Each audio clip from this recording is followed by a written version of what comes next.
Louis Vuitton entered the world in 1821, in a village where survival was the only work that mattered. His father ground grain from dawn until the last light faded, while his mother worked late into the night. There was no electricity to brighten the dark, no water from a tap, and certainly no school to attend.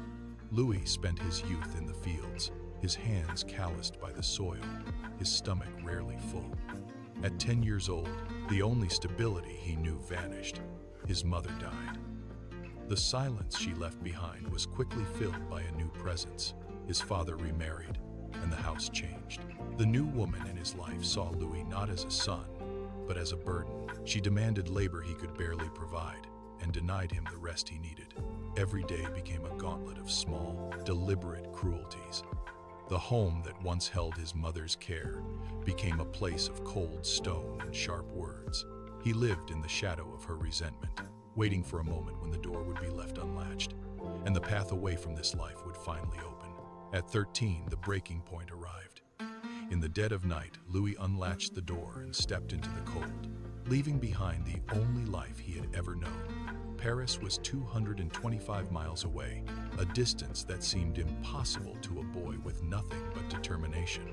He moved through the darkness, keeping his pace steady, avoiding the main roads. Hunger was a constant companion, forcing him to trade his labor for scraps of bread. He spent his nights in dense forests, shivering under tree canopies, learning to read the grain of wood and the weight of stone to keep his fires burning. Every mile was a lesson in utility. He shaped broken branches into tools and carved crude shelters from mud and rock, mastering the elements just to stay alive. His hands, once calloused by field work, now learned the precise tension required to manipulate fabric and metal. He walked until his boots fell apart, then continued barefoot, his resolve hardening with every league. 3 years after he first fled the village, the silhouette of Paris finally rose against the horizon. The long, silent trek was over, but the real work of his life was just beginning. The city did not welcome him. Paris was a maze of narrow, shadowed alleys and towering stone buildings that smelled of coal and damp. Louis stood at the center of the chaos, a boy, with nothing but the skills he had carved from the wilderness.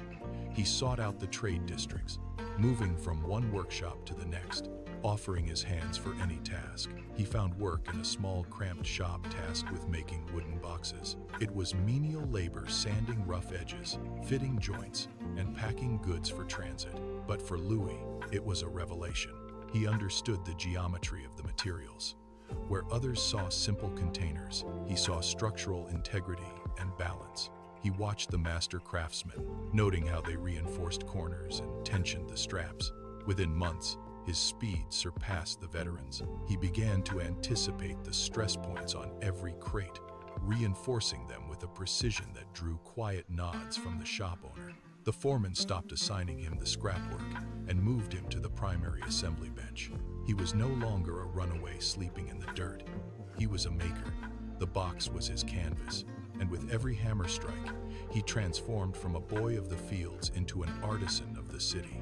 The reputation of the artisan reached the Tuileries Palace. In 1851, the Empress of France summoned him, tasking him with the most sensitive duty in the court, personal packing. Louis moved through the royal chambers, his presence nearly invisible, his focus absolute. He handled delicate inventory, securing treasures for the long journeys ahead. Yet, as he worked, the grand illusion of royal travel began to fracture. He stood on the loading docks and watched the transport crews struggle. The trunks in use were rounded on top, relics of a bygone era, built with curves that defied stability. They could not be stacked. They slid against one another, wobbling and crashing in the cargo holds. Valuable items were crushed under the weight of shifting, unstable piles. Louis knelt by a discarded trunk, running his hand over the inefficient, bowed lid. The industry was trapped in a cycle of useless geometry. He saw the physics of the disaster clearly. Every curve was a point of failure. He was serving royalty, but he was surrounded by systemic incompetence. He realized that the entire method of transit was fundamentally broken. While the court moved in luxury, their possessions were held together by nothing but luck and poor design. The path forward was clear. He needed to flatten the world. Louis withdrew to his workshop, obsessed with the geometry of weight. He stripped away the heavy, cumbersome leather that dominated the trade and replaced it with a custom-treated waterproof canvas. He stretched the fabric over a lightweight timber frame, pulling it taut until the surface became perfectly level. The prototype sat on his workbench, a stark, flat-topped box that defied the standard curves of the time. He tested it. He stacked a second trunk directly on top of the first, the weight distributed evenly. There was no wobble, no slip, and no wasted space. He added reinforced corners and secured the seams to ensure the interior remained dry regardless of the weather. This was not just a container. It was an architecture for transit. He brought the design to the public, and the response was immediate. Travelers who had spent decades battling unstable, rounded luggage suddenly found their gear locked together in perfect, vertical columns. The innovation spread through the ports and rail stations of Europe like a wildfire. Luxury travel was no longer a chaotic scramble. It was organized, efficient, and refined. Louis had dismantled the old rules of transit, and in their place, he had built a new standard that would define the movement of wealth and goods for generations to come. The prosperity of the workshop ended in a single afternoon. In 1870, the Franco-Prussian War tore through the heart of the city, turning streets into lines of fire and iron. Louis had been away when the shelling reached the district. He returned to find his world erased. The air hung heavy with the smell of wet ash and scorched timber. He stood before the site, his boots crunching over broken glass and charred remains of the very trunks he had perfected. The roof had collapsed inward, crushing the workbenches and the tools he had spent years sharpening. His inventory, his ledgers, and his prototypes were reduced to piles of gray dust and twisted metal. There was no sound of industry, only the low rumble of a city in retreat. He knelt in the debris, sifting through the remains of a scorched frame, his hands turning black with soot. Every piece of progress he had fought to build was gone. He looked up at the skeletal walls, the structure groaning under the weight of the ruin. The industry he had revolutionized was now a graveyard of blackened wood. He sat in the center of the devastation, the cold reality of total loss settling into his bones. The life he had built from nothing had been returned to nothing by the flames. He did not look back at the ash. Louis took his remaining coins and walked until he found a vacant storefront near the Grand Hotel. The space was small, but it was dry and secure. He bought fresh timber and rolls of heavy-duty canvas, working through the nights to rebuild his inventory from scratch. He needed something that signaled a new era, something that could not be mistaken for the generic boxes flooding the docks. He took a brush and began painting bold, horizontal stripes across the treated fabric. The pattern was deliberate, rhythmic, and impossible to ignore. Each line was measured to the millimeter, creating a visual signature that stood out against the drab luggage of the era. He finished the first set in 1872 and placed them in the window. The effect was immediate. Passers-by stopped, drawn to the sharp, contrasting lines. It was no longer just a tool for transport. It was a statement. The wealthy began to seek out the striped trunks, turning his design into a prerequisite for travel among the elite. He had turned the wreckage of his past into a foundation for a new visual language. The store buzzed with activity, and for the first time since the fire, the sound of progress echoed through his workshop floors. The death of the founder left a vacuum, but his son Georges was ready. He stepped into the workshop, inheriting a brand that had become a target for every opportunistic copier in Europe. The market was flooded with inferior trunks claiming to be the original. Georges watched as imitators sold cheap fabric boxes that fell apart after a single voyage. He knew he had to strike back. He sat at the workbench, sketching dozens of patterns, seeking a visual identity that could not be forged. He settled on a geometric arrangement of initials, interlacing the letters into a precise, repeating sequence. This was not merely decoration. It was a barrier to theft. He applied the new monogram to every surface, ensuring that even a glance could confirm the origin of the trunk. Yet, visual identity was not enough. He turned his attention to the hardware, spending months perfecting a spring-loaded locking mechanism. He filed the patents, ensuring the design remained impenetrable. When he finally snapped the lock shut, the sound was sharp, metallic, and final.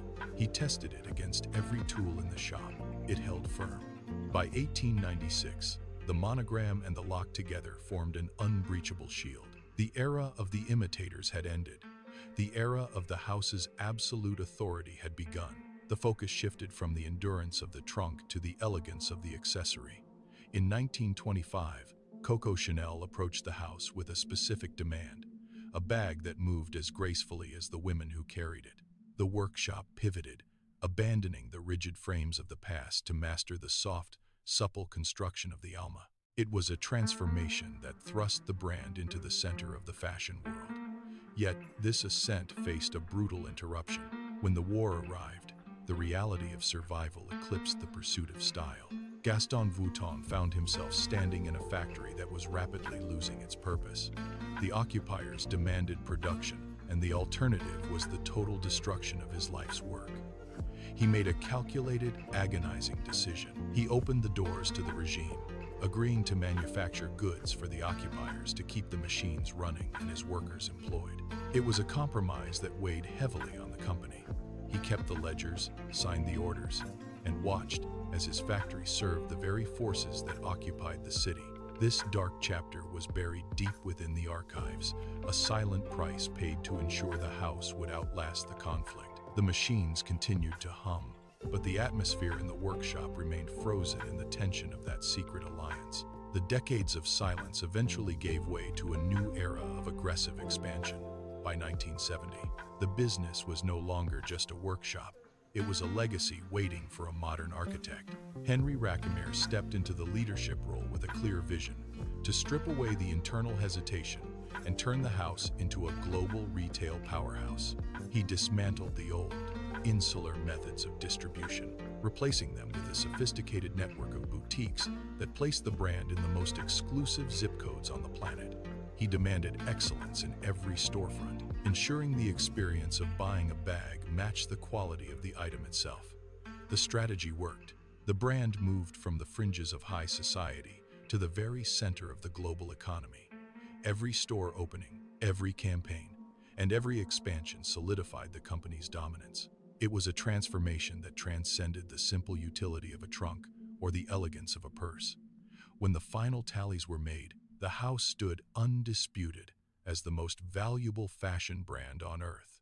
The penniless boy who once slept in the forest and walked 200 miles toward a dream had built a foundation that now spanned the globe. The name that began as a desperate signature on a box was now a symbol of absolute success, etched permanently into the history of human craft.